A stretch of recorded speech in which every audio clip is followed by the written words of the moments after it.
Biyahe tayo as of 7:31 ng umaga. Ngayon pong araw ng Miyerkules sa EDSA Quezon Avenue. Yung nakikita ho natin, hindi naman ganun kakapal ang bilang ng mga sasakyan. Bagamat, parang nakikita natin na parang medyo basa ang kalsada. May mga pag-ambon na nararanasan ng ating mga motorista sa mga oras to dyan po sa bahagi ng EDSA Quezon Avenue. Tingnan natin sa EDSA Top Avenue.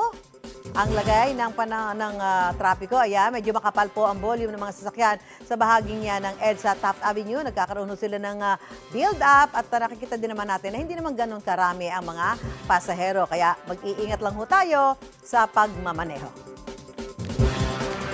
Gusto mo bang mauna sa mga balita? Mag-subscribe na sa GMA Integrated News sa YouTube at tumutok sa unang balita.